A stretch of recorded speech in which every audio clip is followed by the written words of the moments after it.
Okay, so today I'm going to do a test of maladaptive daydreaming. That's where I believe you have like built-in like worlds or whatever, where you make up worlds in your head where you daydream to escape from reality because of traumatic situations or something like that. That's what I think it is. But I'm gonna do a test here. I got it pulled up on my phone at theattachmentproject.com. It says Maladaptive Daydreaming Test. Find out whether your inclination towards daydreaming is getting in the way of living your best life. Take the free Maladaptive Daydreaming Test and get your report within minutes. It doesn't say 50 minutes, it says minutes. Are you a daydreamer? Take our free test to find out whether your daydreaming might be maladaptive. Don't we all daydream? We all tend to drift away into off-task thoughts sometimes, but doing so is normal. Daydreaming is not always a reason to worry.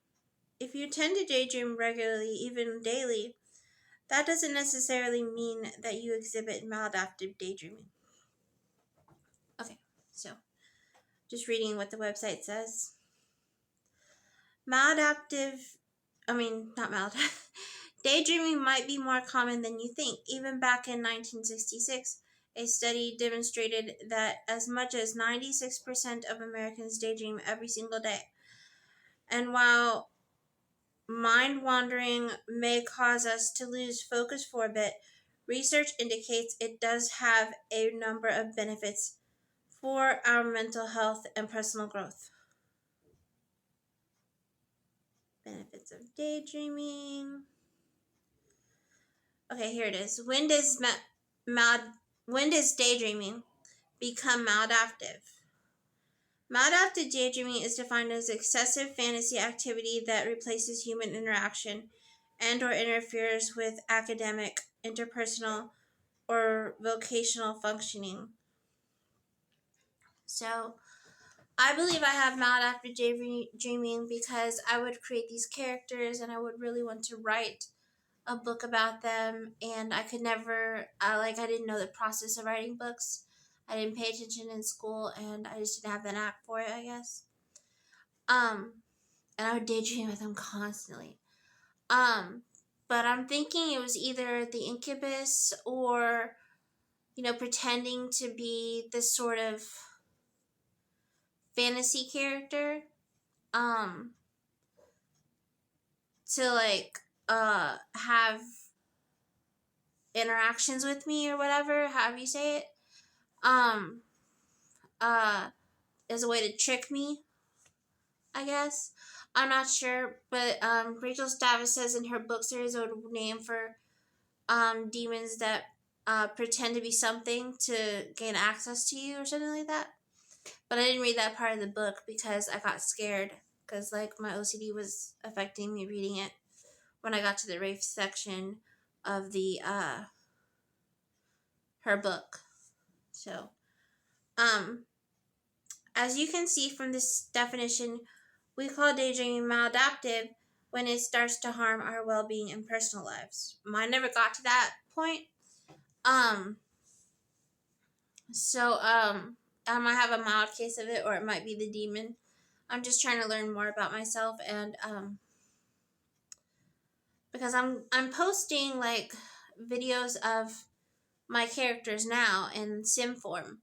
So I'm not playing The Sims anymore because I don't have a computer for that. But I did play The Sims, and I did have video, but they got deleted accidentally because Microsoft or something like that, Outlook, was deleting stuff, and I didn't get the notification because I didn't check that email. And I found out, so that's why my stuff is gone. So, but that was years back, 2016 era, somewhere around that time. For instance, daydreaming can become harmful. when it serves as a replacement for real life socializing. It could impact us negatively when it starts hindering us from achieving our personal, academic, or career goals. Maladaptive daydreaming can feel like an addiction. The individual often feels unable to stop the behavior and frustrated when unable to engage in it. I mean, I was borderline like that, but I don't think it affected my day. I don't think I was addicted to it. Um, so maybe it was something to do with the demon. I don't know, but it was a significant part of my early and late mid 20s, my 20s basically. I don't know why I said it like that. And my teen years. So yeah. And these characters still like, I don't want to call them imaginary friends, but like, I don't know if the spirit attachment is responsible for that, or if it was just maladaptive daydreaming is what I was doing. I don't know what it was. So that's why I want to do this test. Okay, so we're going to start the test.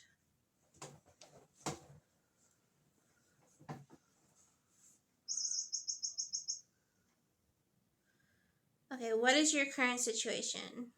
I am single. How old are you? I am 31 to 40.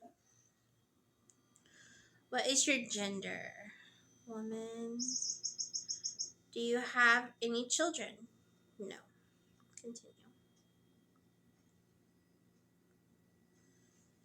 MSD 16 Maladaptive Daydreaming. In answering the following questions, please refer to your daydreaming activities in the last month. If not otherwise specified, choose the option that best fits your experience. For example, some people get so caught up in their daydreaming that they forget where they are. How often do you forget where you are when you daydream? In this example, 20% is chosen. I don't know what 20% is chosen means. Yeah, I don't do that. Some people feel annoyed when a real-world event interrupts one of their daydreams. When the real world interrupts one of your daydreams, on average, how annoyed do you feel? I would say it's 50. That is not what I said. 50. 50%. Some people have the experience of their daydreaming hindering the things that are most important to them. How much do you feel that your daydreaming activities interfere with achieving your overall life goals? 0. Some people have the experience of their daydreaming interfering with their daily chores or tasks. How much does your daydreaming interfere with your ability to get basic chores accomplished? I would say that's like 50%. That's not what I said. Oh, come on. This thing is so annoying.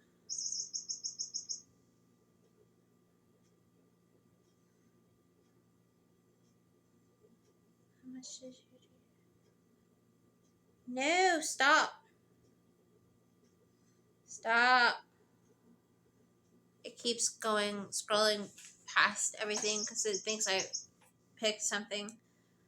Some people love to daydream while you are daydreaming. To what extent do you find it comforting or enjoyable? Very enjoyable. Some people have the experience of their daydreaming interfering with their academic, occupational success, or personal achievements. How much does your daydreaming interfere with your academic, occupational success? I'd say maybe 10%. Not very much. Some people notice that certain music can trigger their daydreaming. To what extent does music activate your daydreaming? Oh, that was a lot. I'd say about 90 to 80%. Oh, come on. Stop. It's doing it again. 80%. Okay, how often are your current daydreams accompanied by vocal noises or facial expressions? Laughing. I would say, it was a little bit. I want to say 80%. When you know you have had something important or challenging to pay attention to or finish, how often was it for you to stay on task and complete the goal without daydreaming? I mean, I didn't have much trouble with that. Some people feel distressed or concerned about the amount of time they spend daydreaming. How distressed do you currently feel about the amount of time you spend daydreaming? 0. But at the time, it was like, I want to say,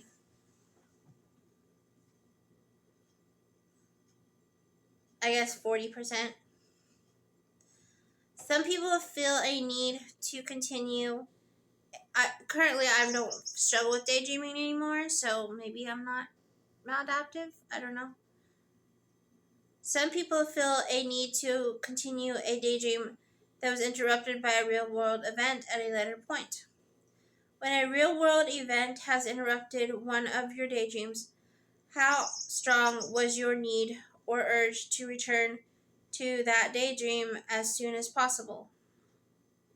0. I never experienced that. When you first wake up in the morning, how strong has your urge to immediately start daydreaming? Well, that was like all the time.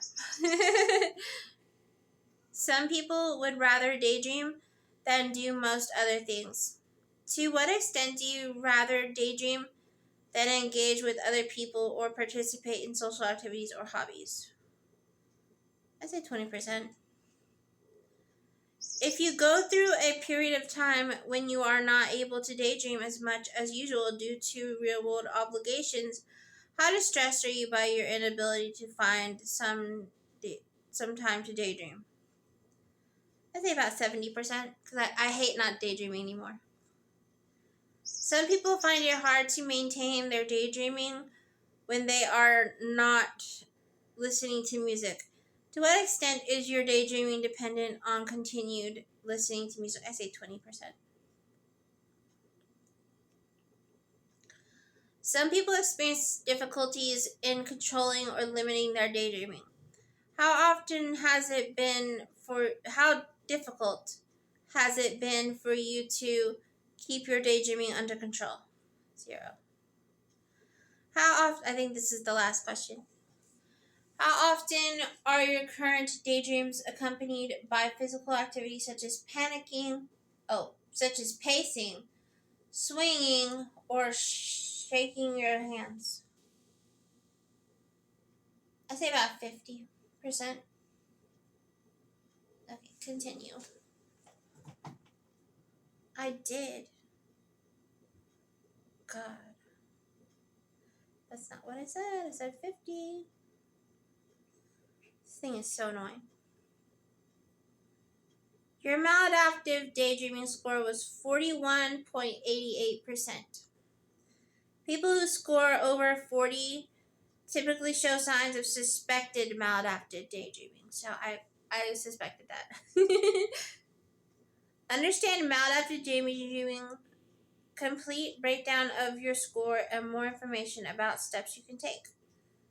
Your full name, Lisa Michelle.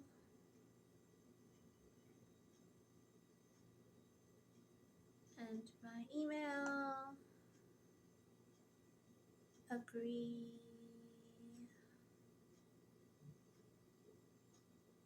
Okay, show my report. Let's see if this gives us any more information.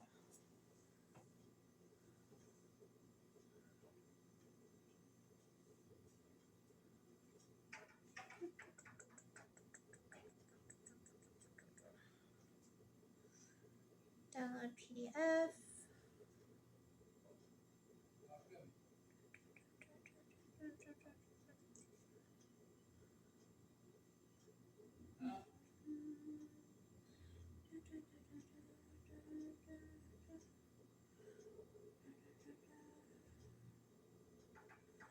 What causes maladaptive daydreaming? Maladaptive daydreaming is closely related to insecure attachment. I'm a very insecure person, so that rings a bell. On one hand, maladaptive daydreaming is considered a way to make up for what you feel is missing in your life. That's why I did it. Most commonly, maladaptive daydreamers' imaginary scenarios revolve around social themes, intimate relationships, family, friends, social support. Mine was intimate relationships. So, I think is what that's saying. Social support and recognition. Mine was also sometimes recognition because, like, I would replay conversations in my head about the day, throughout the day, and, I would want recognition and validation, and I would sometimes role play, like, play back everything the way I wish it had gone, and for validation and recognition, or whatever, how you say it. Because I was very overthinky and very insecure, and, or maybe not. I don't know.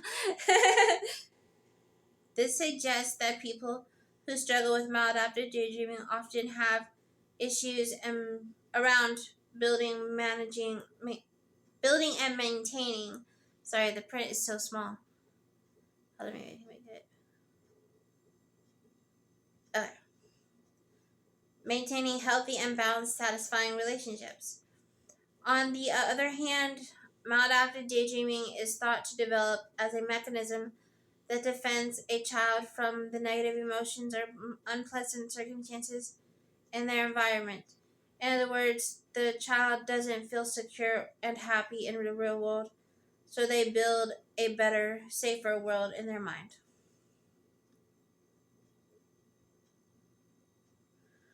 For me, it wasn't so much social as it was comfort. Like, it comforted me. It was a coping mechanism, I think.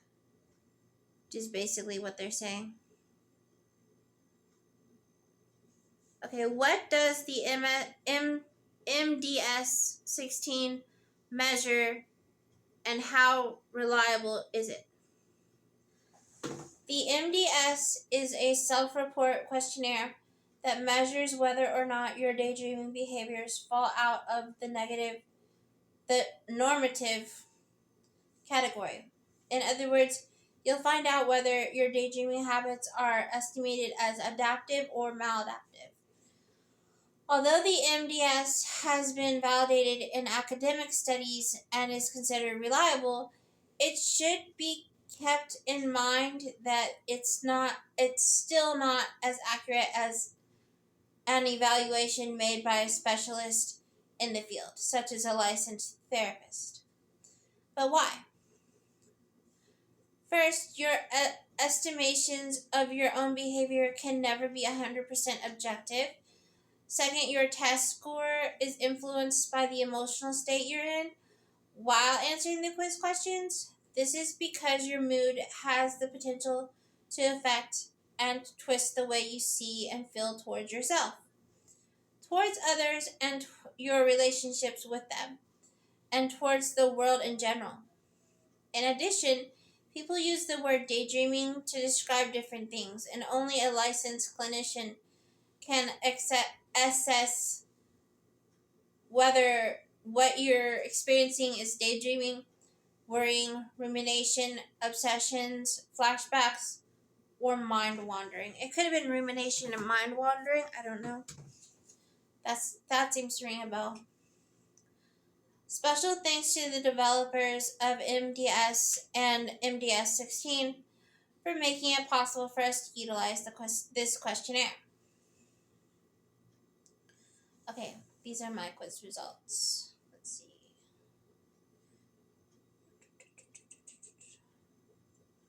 What can you do? We'd like to emphasize that even though scores higher than 40% indicate a tendency to engage in maladaptive daydreaming, the result of this self-report questionnaire cannot replace a personal evaluation made by a professional. Your score could be an indicator of a potential issue, but it is not a diagnosis. If you're concerned about the impact of maladaptive daydreaming on your life, there are a few steps that you can take. To begin with, reflect on when and how much you engage in daydreaming. That's about zero these days. Explore as many aspects of your daydreaming habits as you can. For instance, what situations trigger you to daydream? What are the typical scenarios your daydreams revolve around? And so on. Next, investigate what's causing them. A study by I felt something from the possession or incubus or whatever it's called. It was right here. I felt something. A study by Sandor and colleagues 2021 recently concluded that maladaptive daydreaming is closely related to issues around attachment and emotional regulation. Emotional regulation rings a bell. The authors thus emphasize the importance of exploring and addressing both of these personal development aspects for the effective treatment of maladaptive daydreaming. Okay. Our free attachment style quiz, our free emotional regulation quiz. Click here for access to their study. And that's it. So, I hope this taught you a bit about maladaptive daydreaming. I learned a lot from it. But yeah, go to theattachmentproject.com if you want to take a free quiz. So